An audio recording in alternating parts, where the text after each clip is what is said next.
మిత్రులందరికీ నమస్కారం. గత వారం 10 రోజులుగా హైదరాబాద్ సెంట్రల్ యూనివర్సిటీలో అక్కడి విద్యార్థులు చేస్తున్న ఆందోళనలు, వారి పోరాటానికి, వారి యొక్క పోరాట స్ఫూర్తికి ముందుగా మా పార్టీ తరపున, హైదరాబాద్ నగర ప్రజల తరపున హృదయపూర్వకంగా వారికి సల్యూట్ చేస్తూ, ఎందుకంటే అసామాన్య ప్రతిఘటన, గొప్ప పోరాట పటిమ, ఒక తెలంగాణ ఉద్యమంలో ఆనాడు ఒక ఉస్మానియాలో, ఒక కాకతీయ యూనివర్సిటీలో, ఒక మహాత్మా గాంధీ యూనివర్సిటీలో, పాలమూరు యూనివర్సిటీలో, శాతవాహన యూనివర్సిటీలో ఎట్లాంటి పోరాటాన్ని అయితే ఆనాడు చూసినామో అంతకు ధీటుగా ఈరోజు రాష్ట్ర ప్రభుత్వాన్ని సవాల్ చేస్తూ ఈ పోరాటంలో వీరోచితంగా ముందున నడుస్తున్న మా తమ్ముళ్ళకి, చెల్లెళ్ళకి హృదయపూర్వకంగా తెలంగాణ ప్రజల తరపున వారికి సల్యూట్, వారికి నా ధన్యవాదాలు కూడా చెప్తా ఉన్నాను. 10 రోజులుగా ఇంత పెద్ద పోరాటం జరుగుతుంటే సహజంగా ప్రజాస్వామిక లక్షణాలున్న ప్రభుత్వం అయితే వారిని పిలవాలి, మాట్లాడాలి, వారి ఆందోళనలను విరమింపజేసే ఆలోచన చేయాలి. కనీసం వారితో పిలవకపోయినా కనీసం అక్కడికన్నా ప్రభుత్వ ప్రతినిధులను పంపి, ఒక మంత్రి గారినో లేదా బాధ్యత గల వ్యక్తులను, అధికారులను పంపి వారికి కొంత వివరించి చెప్పే ప్రయత్నం చేయాలి. కానీ ఈ ప్రభుత్వ వైఖరి ఎట్లా ఉంది? ఆందోళనలు చేస్తున్న విద్యార్థులను పట్టుకొని గుంటనక్కలు, అక్కడ జింకలు లేవు, గుంటనక్కలు ఉన్నాయని స్వయంగా ముఖ్యమంత్రి గారు మాట్లాడుతున్నారు. ఇంకొక మంత్రి గారు అయితే పేమెంట్ బ్యాచ్ అని చెప్పి విద్యార్థులను చిన్నగా చేసే విధంగా, వాళ్ళని అల్పంగా చూపే విధంగా ఇంకొక మంత్రి గారు నోరు బారేసుకుంటారు. ఉప ముఖ్యమంత్రి గారు అక్కడ జంతువులే లేవు, అదంతా AI జనరేటెడ్, ఆర్టిఫిషియల్ ఇంటెలిజెన్స్ ద్వారా జనరేట్ అయిన ఇమేజెస్ అని తన కృత్రిమ మేధస్సును ఆయన బయటపెట్టుకున్నాడు. ఇది పరిస్థితి. మేము ప్రభుత్వానికి చెప్పేది ఏమంటే, ఇది దాయాదుల పోరు కాదు, ఆస్తి తగాదా అంతకంటే కాదు. భూమి నీదా నాదా అని కొట్టుకునేందుకు రేవంత్ రెడ్డి ఆ పిల్లలకు వేలు విడిచిన మేనమామనో బాబాయో తాతనో కాదు. రేవంత్ రెడ్డి ఈరోజు 4 కోట్ల మంది ప్రజలున్న ఈ రాష్ట్రానికి ముఖ్యమంత్రి. అంటే ఈ రాష్ట్రంలో 4 కోట్ల మంది కట్టే పన్నులతో జీతం తీసుకునే ఒక ప్రతినిధి. నిజంగా చెప్పాలంటే రూలింగ్ పార్టీ అని మా పెద్దలు కేసీఆర్ గారు ఎప్పుడు చెప్తుంటారు, రూలింగ్ పార్టీ కాదు సర్వింగ్ పార్టీ అని పిలవాలంటారు. ముఖ్యమంత్రి అనేవాడు ఈ రాష్ట్రానికి బాసో, ఈ రాష్ట్రానికి నియంతనో, చక్రవర్తో, రాజో కాదు. ఒక పెద్ద పాలేరులాగా, ఒక పబ్లిక్ సర్వెంట్ మాదిరిగా పనిచేయాల్సిన బాధ్యతలో ఉన్న వ్యక్తి. మంత్రి అయినా, ఎమ్మెల్యే అయినా, ఎమ్మెల్సీ అయినా మేమందరం కూడా వేరే పబ్లిక్ సర్వెంట్స్, మేమంతా ప్రజాసేవకులం. ఈ విషయం మర్చిపోయి తనకు రాజ్యాంగబద్ధమైన పదవులు ఉన్నా అన్న విషయాన్ని పూర్తిగా ఇంగితం కోల్పోయి రేవంత్ రెడ్డి గారు చేస్తున్న దురుసు మాటలు, దురుసు వ్యాఖ్యలు ఏవైతున్నాయో వారికి కొన్ని విషయాలు నేను గుర్తు చేస్తూ ఉన్నా. మనందరం కూడా public servants, we are all public servants including you. ఇదేం పటేల్ పట్వారి వ్యవస్థ కాదు, ఇది నియంతృత్వం కాదు. ఇక్కడ ఎవరు రాజులు లేరు, చక్రవర్తులు లేరు. నువ్వు ప్రజల చేత ఎన్నుకోబడ్డ ఒక ఎమ్మెల్యేవు మాత్రమే. ఆ ఎమ్మెల్యేలు మీ కాంగ్రెస్ పార్టీలో మెజారిటీ మంది నిన్ను ఎన్నుకుంటే నువ్వు ముఖ్యమంత్రి అయినావు తప్ప నువ్వేమి రాజువు కాదు, నియంతవు కాదు. పేరుకేమో ప్రజాపాలన, కానీ చూస్తే మరి ఈరోజు ప్రజాస్వామిక స్ఫూర్తి అనేది కనీసం అణుమాత్రం కూడా మీరు చేసే ఒక్క పనులు కూడా కనబడతలేదు. ఎంత దుర్మార్గంగా మొత్తం దేశం మొత్తం చూస్తూ ఉంది. ప్రజాపాలన అనే అర్థానికి పాత్ర వేసి బుల్డోజర్లతో, జేసీబీలతో మేము పాలకులం, మీరంతా నా కాలి కింద చెప్పులాగా ఉండాలనే విధంగా మీరు బానిసలు అన్నట్టుగా, ఒక విచిత్రమైన మానసిక రోగంతో కదా బాధపడుతున్నట్టుగా రేవంత్ రెడ్డి గారి ప్రభుత్వ వ్యవహారం ఉంది. మాట్లాడితే గవర్నమెంట్ భూమి, అసలు గవర్నమెంట్ భూమి ఏంది? రోడ్లు, చెరువులు, గుట్టలు, రాళ్ళు, రప్పలు, నేను గవర్నమెంట్ కాబట్టి నేను ఇష్టం ఉన్నట్టు చేస్తా, నా భూమి. Let me remind mister Revanth Reddy, a government is a mere custodian, not the owner. People are the owners. You are just a custodian. నువ్వు ధర్మకర్తవు మాత్రమే. ప్రజల సొమ్ముకు, ప్రభుత్వ భూమి అంటే ప్రజల సొమ్ము, అది కాబట్టి ప్రజల సొమ్ముకు నువ్వు ధర్మకర్తవు మాత్రమే, your a mere custodian for a very short time. నేనేదో రాజును, ఇది నాది రాజ్యం అన్నట్టుగా బిహేవ్ చేస్తే వారికి గుర్తు చేస్తా ఉన్నా, అది యూనివర్సిటీ భూమి, గవర్నమెంట్ భూమి అనే పంచాయతీ పక్కకు పెడితే నువ్వు your a mere trustee and custodian, అంతే. ధర్మకర్తవు తాత్కాలికంగా ఉన్నవాడు, దాన్ని కాపాడాల్సింది పోయి ఇష్టం వచ్చినట్టు పనిచేస్తాను, ఇష్టం వచ్చినట్టు వ్యవహారం చేస్తానంటే కుదరదు. రోజుకు 18 గంటలు పనిచేస్తా అని చెప్పుకుంటాడు ముఖ్యమంత్రి గారు. కనీసం ఒక 10 నిమిషాలు మనిషిలాగా పనిచేయి. ఒక రియల్ ఎస్టేట్ బ్రోకర్ లాగా 18 గంటలు కాదు 20 గంటలు పనిచేయచ్చు. ఒక 10 నిమిషాలు 15 నిమిషాలు ఒక మనిషిలాగా, ఒక తండ్రిలాగా, ఒక తాతలాగా భవిష్యత్ తరాల మీద సోయితో పనిచేయని చెప్పి నేను ముఖ్యమంత్రికి చెప్తున్నా. నేను అడుగుతున్నా, నిన్న మా జగదీష్ రెడ్డి గారు కూడా అడిగినారు, ప్రభుత్వ భూమి అని చెప్తున్నారు పెద్దలు. ప్రభుత్వ భూమి అయితే దొంగల్లాగా ఎందుకు పోతున్నారు? అందరికీ దొంగల్లాగా ఎందుకు పోతున్నారు? ప్రభుత్వ భూమిలోకి అర్ధరాత్రి పోయి దొంగల్లాగా జేసీబీలు పెట్టి దొడ్డిదారిన పోయి పిల్లలు ఆందోళన చేస్తుంటే వారితో మాట్లాడకుండా దొడ్డిదారుని ఎందుకు ఈ ప్రయోగాలు చేస్తున్నారు? నెంబర్ 1. నెంబర్ 2, మీరే కదా కోర్టుకు చెప్పారు, మార్చి 27-28 నాడు ఒక పబ్లిక్ ఇంట్రెస్ట్ లిటిగేషన్, ఒక ఎన్జిఓ వాటా ఫౌండేషన్ అని వారు ఫైల్ చేస్తే మీరే చెప్పారు కోర్టుకి 10 రోజులు సమయం ఇవ్వండి, మా జవాబు చెప్తాము, కోర్టులో మా కౌంటర్ ఫైల్ చేస్తాము అన్నారు. మరి ఆ 10 రోజులు ఏం పడిపోయిందని ఇవాళ బుల్డోజర్లు పంపి అర్ధరాత్రి అపరాత్రి లేకుండా ఉన్న చెట్లన్నీ కూలగొట్టి అక్కడున్న పశువులను చంపేసి అక్కడున్న పక్షులను గూళ్ళు చెదిరేటట్టు చేసి ఈ 10 రోజులు దొంగల్లాగా ఎందుకు వ్యవహారం చేస్తున్నారు? ప్రభుత్వ భూమి అన్నమాట నిజమే అయితే ఎందుకు ఈ దొంగ వ్యవహారం? ఎందుకు పగటిపూట పోవట్లేదు? ఎందుకు అర్ధరాత్రి దాడి చేస్తున్నారు? కోర్టు సెలవులు చూసుకొని శనివారం, ఆదివారం, ఉగాది, రంజాన్ ఇవి చూసుకొని వందల వాహనాలు అక్కడ పంపి బుల్డోజ్ చేస్తారా? ఇదేనా ఒక ప్రజాస్వామ్యంలో ఒక నీతివంతమైన పరిపాలన అందించే వాళ్ళు, ప్రజాపాలన అని చెప్పుకునే వాళ్ళు చేయాల్సింది? దొంగదారిన పోవడమే కాకుండా పనికిమాలిన మాటలు మాట్లాడతారా? గుంట నక్కలు అని మాట్లాడతారు. ఎవరు గుంట నక్కలు? వాళ్ళ పిల్లలు చెప్తున్నారు, అవును మేము నక్కలమే కానీ నీలాగా పందికొక్కు కాదని చెప్తున్నారు. ముఖ్యమంత్రి గారికి అన్ని మాటలు పడాల్సిన అవసరం ఉందా?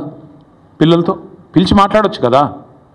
అరే ఇంత దారుణంగా, ఇంత అన్యాయంగా హైకోర్టు ఎన్నిసార్లు తిట్టిందండి? ఈ హైడ్రాతోని వీకెండ్స్ పని చేసుకుంటా, శనివారాలు ఆదివారాలు పని చేసుకుంటా, కోర్టు సెలవు దినాల నాడు హైడ్రాతో మీరు కొడుతున్నారు పేదల ఇండ్లు, ఇంకోసారి పిచ్చి చేస్తే హైడ్రాను రద్దు చేసి పారిస్తాను కూడా హైకోర్టు చెప్పలేదా? అయినా మీకు బుద్ధి రాదా నీ ప్రభుత్వానికి? బుల్డోజర్లు ఎందుకు పోతున్నాయి ఆదివారాలు శనివారాలు ప్రజల మీదకి? అంటే ఎన్నిసార్లు కోర్టు చెప్పినా, హైకోర్టు చెప్పినా, సుప్రీంకోర్టు చెప్పినా నీకు బుద్ధి రాదా? ఇంగితం రాదా నీ ప్రభుత్వానికి? అక్కడ పులులు లేవు, జింకలు లేవు అని పంచ్ డైలాగులు చెప్పడం ఏమి నాకు అర్థం కాదు. అక్కడ ఏముందో కనీసం ఎప్పుడన్నా పోయినావా నువ్వు? పిల్లలు చెప్తున్నారు, ఈరోజు ఫుట్బాల్ ఆడడానికి వచ్చినాడు, భూముల మీద కన్నేసినాడు, ఇప్పుడు మమ్మల్ని ఫుట్బాల్ ఆడుతున్నాడు, మా భూములు గుంజుకుంటున్నాడు అని పిల్లలు చెప్తా ఉన్నారు. నేనేమంటా ఉన్నా అంటే రేవంత్ రెడ్డి గారిని, ప్రజాపాలన అంటే విద్యార్థుల జుట్టు లాగడం, ఆడపిల్లల బట్టలు చింపడం, ఒక న్యాయం కోసం వాళ్ళు ఒక ఇంచు భూమి వాళ్ళదా? ప్రైవేట్ భూమి ఏమన్నా? ప్రజల కోసం, హైదరాబాద్ భవిష్యత్తు కోసం వాళ్ళు కొట్లాడుతున్నారు. అక్కడ చదువుకునే పిల్లల్లో 70-75% మంది పిల్లలు మన రాష్ట్రం వాళ్ళు కూడా కాదు. వాళ్ళు పాపం వివిధ రాష్ట్రాల నుంచి వచ్చి 2-3 ఏళ్ళు ఇక్కడ చదువుకొని 4-5 ఏళ్ళు చదువుకొని PhD చేసేటోళ్ళు అయితే వెళ్ళిపోతారు వాళ్ళు. కానీ వాళ్ళకి హైదరాబాద్లో ఉన్న ప్రేమ మీద నీకు అరపైసా అన్నుందా? అనుమాత్రం ఉందా? వాళ్ళు హైదరాబాద్ కోసం వాళ్ళు పోరాడుతుంటే, హైదరాబాద్ భవిష్యత్ తరాల కోసం వాళ్ళు కొట్లాడుతుంటే కనీసం నువ్వు ముఖ్యమంత్రివి, 4 కోట్ల మందికి ప్రతినిధివి అనే ఇంగితం నీకుందా? సిగ్గనిపిస్తలేదా? కనీసం డబ్బు కోసం ఇంత దిగజారాలా? ఇంత తప్పుడు పనులు చేయాలా?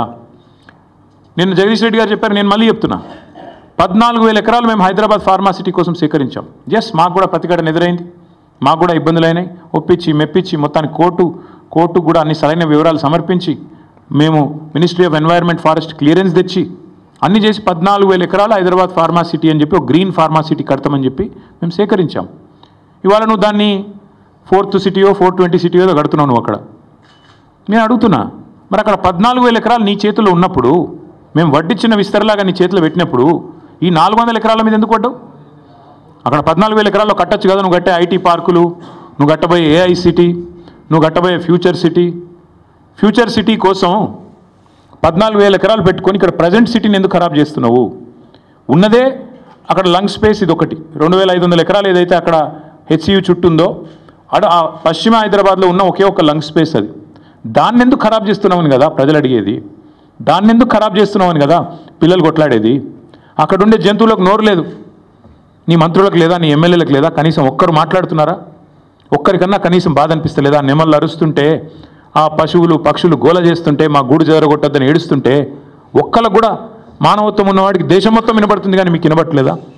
అందుకే నేను రేవంత్ రెడ్డి గారికి చెప్పేది, పిల్లలు అడుగుతున్నారాడా ఏ యూనివర్సిటీ హే రియల్ ఎస్టేట్ నహి అని చెప్పి నినాదాలు ఇస్తున్నారు. ఇక మళ్ళీ దాని మీద ప్రెస్ మీట్లు ఇష్టం వచ్చినట్టు తిట్లు, మేము అవన్నీ చెప్పడానికి నేను రాలేదు. నేను ఇవాళ సూటిగా స్పష్టంగా ఒకటే విషయం చెప్తా ఉన్నా, మళ్ళీ మమ్మల్ని ఎవరు కూడా తప్పు పట్టవద్దని చెప్పి కూడా కోరుతా ఉన్నా. మేము మా పార్టీలో కూడా పెద్దలు కేసీఆర్ గారు నిన్న మొన్న మా పార్టీ సమావేశాలు జరుగుతూ ఉన్నాయి జిల్లాల వారీగా. అక్కడ కొంతమంది ముఖ్యుల్ని కేసీఆర్ గారు పిలిపించారు. హైదరాబాద్ సంబంధించి, రంగారెడ్డి జిల్లా సంబంధించి, రాష్ట్రానికి సంబంధించి ముఖ్యులను పిలిచారు. పిలిచి మరి ఇట్లా పిల్లలు ఆందోళన చేస్తున్నారు, మనం ఏం చేద్దాం, ఏం స్టాండ్ తీసుకుంటే బాగుంటుంది అని చెప్పి పార్టీలో కూడా కేసీఆర్ గారు చర్చించారు. చర్చించిన తర్వాత మేమందరం ఒక నిర్ణయం తీసుకున్నాం. ఆ నిర్ణయాన్ని చెప్పడానికే ప్రత్యేకంగా ఈరోజు ఈ ప్రెస్ మీట్ పెట్టడం జరిగింది. మేము అనుకున్నది ఏంటి అంటే, హైదరాబాద్లో ఈరోజు కాదు, మీరు ఒక్కసారి మా ట్రాక్ రికార్డ్ చూస్తే కూడా మేమేదో కొత్తగా ఇవాళ పర్యావరణ ప్రేమికులు కాలేదు, కొత్తగా మేమేమి మాట్లాడడం లేదు. హైదరాబాద్కి మా ప్రభుత్వం ఉన్నప్పుడు మేము చేసిన ఎఫర్ట్స్ వల్ల ప్రపంచంలో ప్యారిస్, బొగోటా లాంటి నగరాలను తలదన్ని గ్రీన్ సిటీ అవార్డు కూడా 2022లో మన ప్రభుత్వం ఆనాడు హైదరాబాద్ సిటీకి సాధించి పెట్టింది. హరిత విప్లవాన్ని సృష్టించింది తెలంగాణ అని చెప్పి ఆనాడు జాతీయ అంతర్జాతీయ media green revolution mission Kakatiya అనండి, హరితహారం లాంటి కార్యక్రమం నుండి దానివల్ల అద్భుతాలు సృష్టించిన తెలంగాణ అని చెప్పి మరి ఆనాడు జాతీయ అంతర్జాతీయ సంస్థలు రాశాయి. ఇది మీ ప్రభుత్వ రిపోర్టే, మాది కాదు. 7.7% గ్రీన్ కవర్ పెరిగింది కేసీఆర్ గారి ప్రభుత్వంలో అని చెప్పి ఫారెస్ట్ సర్వే ఆఫ్ ఇండియా ఇచ్చిన రిపోర్టు మీ MCRHRD వెబ్సైట్లో ఉంది, ముఖ్యమంత్రి గారు కావాలంటే చూసుకోవచ్చు. 270 కోట్ల మొక్కలు నాటి హరిత విప్లవాన్ని సృష్టించిన ప్రభుత్వం మాది. హైదరాబాద్, కొరియాలో జరిగిన ఒక అంతర్జాతీయ ఈవెంట్లో ప్యారిస్ని, బొగోటాని, మెహికోని వీటన్నిటిని కాదని ఆనాడు అంతర్జాతీయ అవార్డు గెలుచుకున్న సందర్భంగా జాతీయ పత్రికల్లో వచ్చిన వార్తలు. జాతీయ స్థాయిలో forest survey of India Telangana ranks first in the nation in environment conservation forest cover. ఇది మా ట్రాక్ రికార్డ్, ఇది మేము సాధించిన విజయాలు. ఇక మళ్ళీ అదే మాట మళ్ళొకసారి, హరితహారం వల్ల మేము HMDAలో చేసిన ఎఫర్ట్స్ వల్ల గ్రీన్ సిటీ అవార్డు వచ్చిన విషయం. అదే మాదిరిగా ఇక ఇది డేటా. ఒక 10 ఏళ్లలో భారతదేశంలో ఏ నగరంలో గ్రీన్ కవర్ పెరిగింది అంటే మెట్రోస్లో, ఇది data. Times of India report ఇది, డేటా చూడండి. బొంబాయి, ఢిల్లీ, చెన్నై, అదేవిధంగా కోల్కతా, బెంగళూరు, హైదరాబాద్ ఇవన్నిటిని కలిపి చూస్తే హైదరాబాద్లో అత్యధికంగా గ్రీన్ కవర్ పెంచింది తెలంగాణ ప్రభుత్వం కేసీఆర్ గారి హయాంలో అని మరి జాతీయ స్థాయిలో వచ్చిన రిపోర్ట్స్. ఇక ఎంత పెరిగింది, ఎన్ని స్క్వేర్ కిలోమీటర్లు పెరిగింది తెలంగాణలో అంటే ఇదొక రిపోర్టు. ఇట్లా ఒకటి కాదు, నేను 100 చూపెడతాను. ఇది ఒక్క పిక్చర్ మీకు అన్ని విషయాలు చెప్తుంది. ఆ తర్వాత భారత ప్రభుత్వం చెప్పింది కూడా ఒక మాటలో చెప్తాను.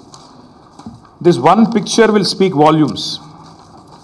భారతదేశంలోని 28 రాష్ట్రాల్లో ఎక్కడ గ్రీన్ కవర్ పెరిగింది అంటే ఇగో this is Telangana and the growth, decadal growth of green cover in Telangana.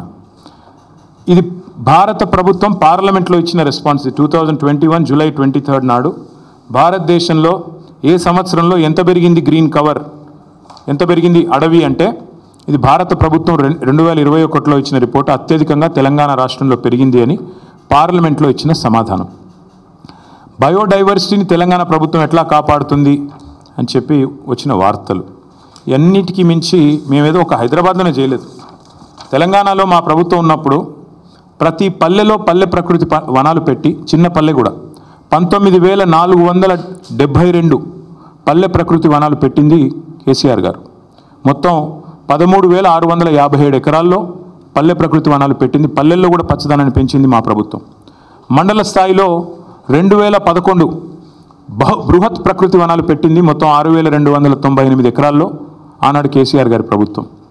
Hyderabad చుట్టూతా 108 అర్బన్ లంగ్ స్పేసెస్ క్రియేట్ చేసి వాటిల్లో కూడా మరి వేలాది ఎకరాల్లో ప్రజలకు కండ్లకోయ ఆక్సిజన్ పార్క్ కావచ్చు, ఉప్పల్ వైపు కావచ్చు, మీరు ఎటువైపులా పోయినా మొత్తం 108 అర్బన్ లంగ్ స్పేసెస్ క్రియేట్ చేసింది కేసీఆర్ గారి ప్రభుత్వం. అట్లాగే 1,00,000 పైచిలుకు పంచాయతీరాజ్ రహదారుల వెంబడ అవెన్యూ ప్లాంటేషన్ చేయడం జరిగింది. 12,000 కిలోమీటర్ల పైచిలుకు R&B రోడ్ల వెంబడ కూడా మరి మల్టిపుల్ అవెన్యూ ప్లాంటేషన్ చేయడం జరిగింది. ప్రతి ఊర్లో నర్సరీ ఉన్న ఒకే ఒక్క రాష్ట్రం భారతదేశంలో తెలంగాణ. 14,864 నర్సరీలు మున్సిపాలిటీలతో కలిపి, హైదరాబాద్తో కలిపి, ప్రతి ఊరితో కలిపితే దాదాపు 15,000 నర్సరీలు ఉన్న ఒకే ఒక్క రాష్ట్రం తెలంగాణ. 270 కోట్ల మొక్కలు పెట్టిన ఒకే ఒక్క రాష్ట్రం Telangana. That is our commitment. మాకేదో కొత్తగా ఈరోజు ఎన్వైర్న్మెంట్ గురించి మాకు ఎవరి దగ్గర కితాబులు అవసరం లేదు. ఇదంతా ఎందుకు చెప్తా ఉన్నా అంటే, we have taken a decision as a party that 400 acres which this government is eyeing like a real estate broker, ఆ 400 ఎకరాలను ఎట్టి పరిస్థితుల్లో, ఇది కేసీఆర్ గారి మాట, మా పార్టీ మాట, మా పార్టీ తరఫున మేము మాటిస్తున్నాం, 3 ఏళ్లలో మేము ఖచ్చితంగా మళ్ళీ ప్రభుత్వంలోకి వస్తున్నాం. ప్రభుత్వంలోకి వచ్చిన తర్వాత మేము ఆ 400 ఎకరాలని మొత్తం హైదరాబాద్లో, మొత్తం తెలంగాణలోనే అతి పెద్ద ఈకో పార్క్గా ఏర్పాటు చేస్తాము. ఇప్పుడే నేను స్పష్టంగా చెప్తా ఉన్నా, ఈరోజు ఎవరైనా రేవంత్ రెడ్డి విసిరే బిస్కెట్లకు ఆశపడి, రేవంత్ రెడ్డి చెప్పే మాటలకు ఆశపడి ఆ ల్యాండ్ 1 ఇంచ్ ఎవరన్నా కొనుక్కున్నా మళ్ళీ కుండ బద్దలు కొట్టినట్టు చెప్తున్నా, మమ్మల్ని తర్వాత అనొద్దు. ఖచ్చితంగా ప్రతి ఇంచు తిరిగి వెనక్కి తీసుకుంటాము. ఒక అద్భుతమైన ఈకో పార్క్, ఎట్లా అయితే ఒక సెంట్రల్ పార్క్ ఉంటుందో మ్యాన్హాటన్లో, ఆ స్థాయిలో ఒక అద్భుతమైన ఈకో పార్కును హైదరాబాద్ ప్రజలకి గిఫ్ట్గా అందిస్తాము. అటు సెంట్రల్ యూనివర్సిటీ విద్యార్థులకు ఆ గిఫ్ట్గా ఉంటుంది, హైదరాబాద్ ప్రజలకు కూడా ఇది ఒక గిఫ్ట్గా ఇస్తాము. ఇది మా కమిట్మెంట్, ఇది మా బాధ్యత. హైదరాబాద్ ప్రజలు మా ఓట్లేసి గెలిపించారు. మొన్నటి ఎన్నికల్లో కూడా ఏకపక్షంగా కాంగ్రెస్కి 1 సీట్ ఇవ్వకుండా గెలిపించారు. So we are committed to protecting environment in the city of Hyderabad, in the state of Telangana. ఆ 400 ఎకరాలు పొరపాటున కూడా ఎవరు కొనవద్దు. కొంటే మీరు నష్టపోతారు, మమ్మల్ని తర్వాత తప్పుపడ్డద్దు. ప్రభుత్వంలోకి వచ్చిన తర్వాత కాదు, 3 ఏళ్ల ముందు చెప్తున్నాము. మమ్మల్ని తర్వాత అనవద్దు, ముందే చెప్తున్నాము. ఈ ప్రభుత్వం రియల్ ఎస్టేట్ విస్తరణ కాంక్షతో పనిచేస్తోంది. మేము మాత్రం భవిష్యత్ తరాల కోసం ఆలోచిస్తున్నాము. A politician thinks about next election, a statesmen thinks about next generation. అందుకే మా నాయకుడు కేసీఆర్ గారు చెప్పారు, వచ్చే తరాల కోసం ఆలోచించాలి ఆ 400 ఎకరాలు. ఎందుకంటే మొన్నటిదాకా కోర్టు డిస్ప్యూట్లో ఉంది కాబట్టి మేమే కొట్లాడినాం కోర్టులో కూడా. ప్రైవేట్ వ్యక్తులది కాదు, ఆ ల్యాండ్ ప్రభుత్వాంది అని మేము కొట్లాడుతూనే ఆ ల్యాండ్ తిరిగి ప్రజలకు వచ్చింది. ఇవాళ అదేదో రియల్ ఎస్టేట్ కింద అమ్ముకోవడానికి కాదు మేము కొట్లాడింది. ఆ ప్రాంతంలో పర్యావరణ పరిరక్షణ జరగాలి, ఆ ప్రాంతంలో ఒక అర్బన్ లంగ్ స్పేస్ ఉండాలి. ఢిల్లీ మాదిరిగా మన నగరం మారొద్దు.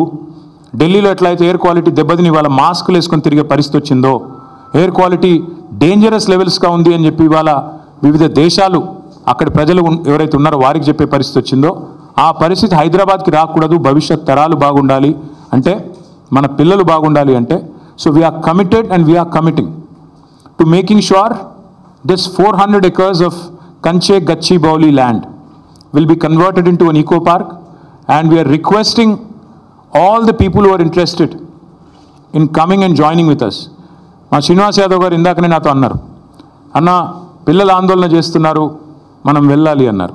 ఎస్, మేము కూడా పోవాలని ఆలోచించినాం. కానీ దుర్మార్గులు కాంగ్రెస్ వాళ్ళు మేము ఆడ పడుగు పెట్టంగానే ఇది మొత్తం బీఆర్ఎస్ వాళ్ళే నడిపిస్తున్నారు అని పనికిమాలిన మాటలు మాట్లాడతారు. అందుకే కొద్దిగా దూరంగా ఉన్నాం. But I think the time has come. మేము కూడా ఇప్పుడు ప్రభుత్వం కనుక వెనక్కి తగ్గపోతే మేము కూడా పిలుపునిస్తాం. మొత్తం హైదరాబాద్ ప్రజలతో పాటు మా ప్రజాప్రతినిధులందరం కూడా we will March to HCU. వదిలిపెట్టం. ప్రభుత్వం వెనక్కి తగ్గాల్సిందే, తగ్గకపోతే వదిలిపెట్టం. ఎట్టి పరిస్థితుల్లో కూడా ఊరుకోం.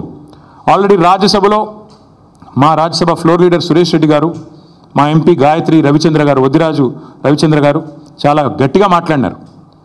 ఎస్, ఇది కేంద్ర ప్రభుత్వం కూడా జోక్యం చేసుకోవాలి, ఇది కేంద్రీయ విద్యాలయంలో ఆందోళన జరుగుతున్నాయి, వెంటనే జోక్యం చేసుకోండి అని కోరినారు. అట్లాగే 10 మంది HCU విద్యార్థులు మేము ఢిల్లీకి వెళ్ళాలి, మాకు అపాయింట్మెంట్ ఇప్పించండి అంటే ధర్మేంద్ర ప్రధాన్ గారితో అపాయింట్మెంట్ ఇప్పించి HRD మినిస్టర్ గారితో వారిని కూడా తీసుకొని పోయాము. వారికి కూడా సపోర్ట్ చేస్తున్నాం. లీగల్గా కూడా కొట్లాడుతున్న విద్యార్థులు ఎవరైతే ఉన్నారో, NGOలు ఎవరైతే ఉన్నారో వారికి కూడా బరాబర్ చెప్తున్నాం, సపోర్ట్ చేస్తాం. This is not a political fight, this is a fight for the future of Hyderabad, for the future of Telangana. కాబట్టి ఖచ్చితంగా ఏ పర్యావరణవేత్తకైనా అండగా ఉంటాం. ఎవరెవరైతే ఈరోజు కొట్లాడుతున్నారో ఈ భూముల పరిరక్షణకు, భవిష్యత్ తరం పరిరక్షణకు, వారికి ముమ్మాటికి అండగా ఉంటాం. ఇక పనికిమాలిన మాటలు మాట్లాడుతున్న మంత్రులు, ఆడ ఏం లేదు బయోడైవర్సిటీ, ఇంత పెద్ద రిపోర్ట్లు ఉన్నాయి, అందులో ఏమున్నది ఏం లేదు. ఎన్ని రకాల స్పీషీస్ ఉన్నాయి, ఎంత ఫ్లోరా ఉంది, ఎంత ఫౌనా ఉంది, అక్కడ ఎన్ని పక్షులు ఉన్నాయి, ఎన్ని రకాల పక్షులు, మొత్తం డీటెయిల్స్ ఉన్నాయి. ఇది నా రిపోర్ట్ కాదు. ఇండిపెండెంట్ ఏజెన్సీస్ HCUలో పనిచేసే ప్రొఫెసర్లు తయారు చేసిన రిపోర్ట్. ఒకటి రెండు కాదు, బోలెడు ఉన్నాయి. ఇక ఫోటోలు చూపెట్టాలంటే ఇవి ఏఐ జనరేటెడ్ ఇమేజ్లు కాదు. పాపం మంత్రులు కొంతమంది తెలిసి తెలియక ముఖ్యమంత్రి గారి ట్రాప్లో పడి ఏదో మాట్లాడుతున్నారు. మీ హెచ్సియు వెబ్సైట్లో ఉన్నాయి, కావాలంటే చూసుకోండి. హైదరాబాద్ సెంట్రల్ యూనివర్సిటీ వెబ్సైట్లోనే ఇవన్నీ కూడా ఉన్నాయి. చెరువులు, అక్కడ ఉండే తాబేళ్ళు, ఒకటి రెండు కాదు, అక్కడ ఉండే పశువులు, అక్కడ ఉండే పిట్టలు, పక్షులు, అక్కడ ఉండే చెరువులు, ఇక అక్కడికి పోయిన రేవంత్ రెడ్డి గారి బుల్డోజర్లు, అక్కడ ఎరేజ్ చేసిన, అక్కడ వీరు క్రియేట్ చేసిన అరాచకం. ఒకటి రెండు కాదు, చూడండి ఎట్లా ఒక యుద్ధానికి పోయేటప్పుడు ఎట్లయితే పోతారో అట్లా ఆ మిలిటరీ ట్యాంకర్లు వేసుకొని పోతారు చూడు. ఆ స్థాయిలో ఒక దొంగలాగా ప్రభుత్వం పోవాల్సిన అవసరం ఏంటి? అక్కడ ఉండే పశువుల్ని ఇంత స్థాయిలో ఒకటి రెండు కాదండి, అక్కడ ఉండేది వందలు. అక్కడ హెచ్సియులో నివసించే వారికి ఎవరికైనా తెలుసు, స్పాటెడ్ డియర్ అనేది క్యాంపస్లో ఫ్రీగా తిరుగుతూ కనబడుతూ ఉంటుంది. రాహుల్ గాంధీ గారిని కూడా చివరిగా అడుగుతా ఉన్నా, మీరేమో పెద్ద పెద్ద ఉపన్యాసాలు ఇస్తూ ఉంటారు, పెద్ద పెద్ద మాటలు చెప్తుంటారు. అదే పెద్ద పెద్ద ఉపన్యాసాలు, పెద్ద పెద్ద మాటలు చెప్తూ ఉంటారు రాహుల్ గాంధీ గారు.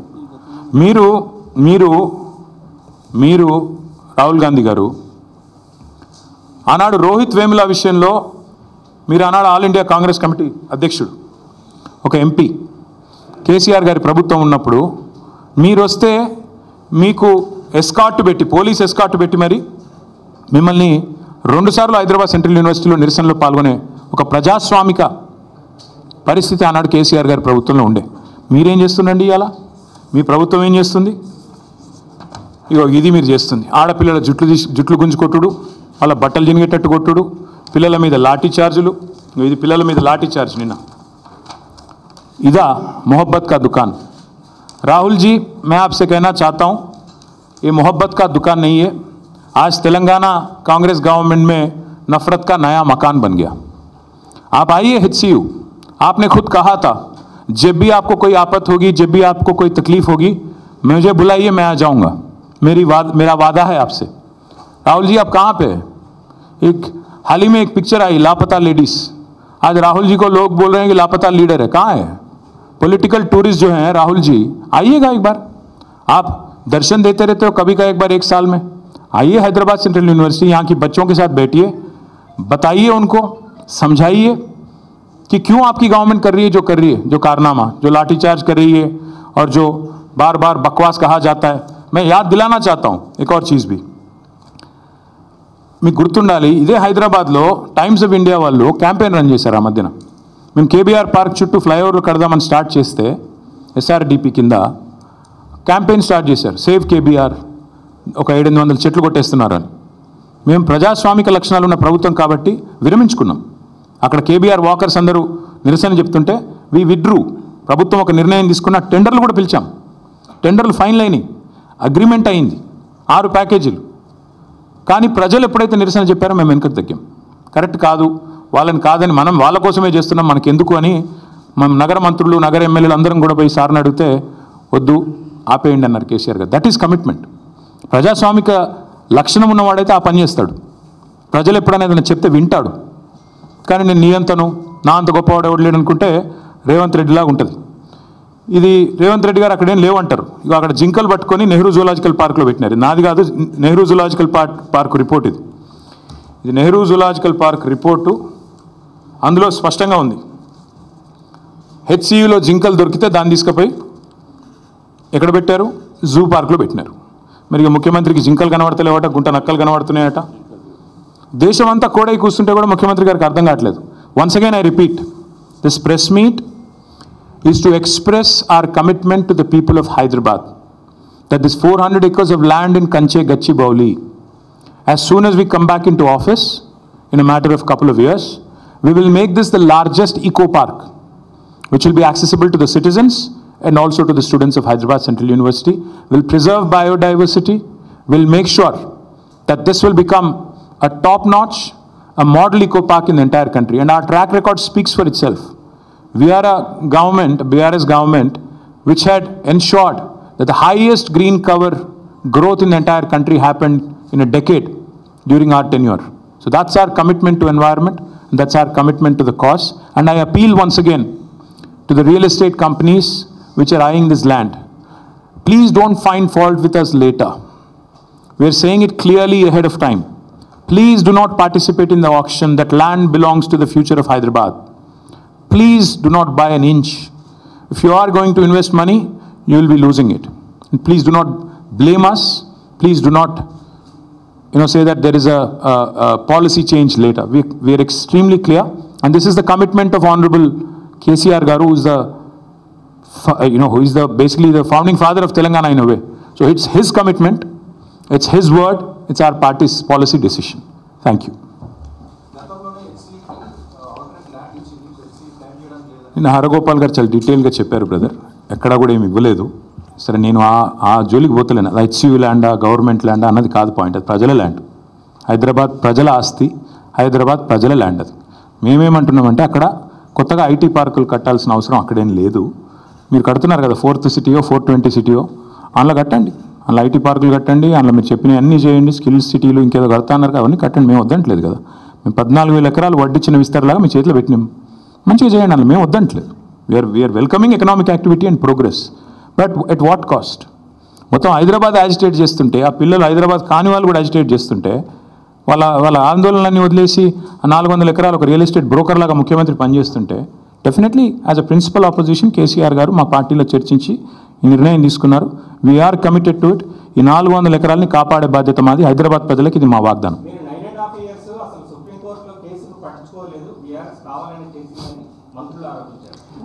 మంత్రులు నేనేమంటున్నా అంటే వారికి పాపం విషయం తెలియదు. గవర్నమెంట్ వాళ్ళది వచ్చింది డిసెంబర్లో, కోర్టు తీర్పు వచ్చింది బహుశా మార్చిలో అనుకుంటా, 3-4 నెలల్లో. ఆ 3-4 నెలల్లో హియరింగ్ కూడా కాలే. ఏదో మాట్లాడతారు, తెలియక ఏదో వాగుతూ ఉంటారు. ముఖ్యమంత్రి గారు మెప్పు పొందడం కోసం 20% కోసం 30% కోసం మాట్లాడటం గురించి మాకు పెద్ద ఫికర్ లేదు. We are concern about the future of Hyderabad.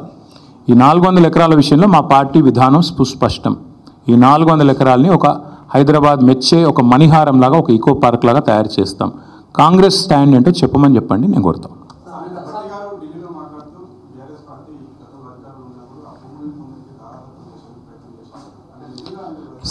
అధికారంలో వాళ్ళు ఉన్నారు, వాళ్ళు ఎవరికి దారాదత్తం చేశాం? ఇది గాలి మాటలు మాట్లాడి గాలి మోటార్లో తిరిగి ఇట్లా పోతారు వీళ్ళు. ఎప్పుడో ఏమన్నా అంటే ఎన్ని రోజులు మాట్లాడతారు ఈ గాలి మాటలు? ప్రభుత్వంలో ఉన్నారు, బాధ్యతగా పనిచేయండి, వాళ్ళు దగ్గర పెట్టుకొని పనిచేయండి. ఎందుకు ఎన్ని రోజులు ఈ గాలి మాటలతో టైంపాస్ చేస్తారు? ఎవరికి దారాదత్తం చేశాము? సరే, ఇక నేనేమంటున్నా బ్రదర్, ఒక నిమిషం. ఇవాళ రేపు కాంగ్రెస్లో ఎవరు మాట్లాడారు?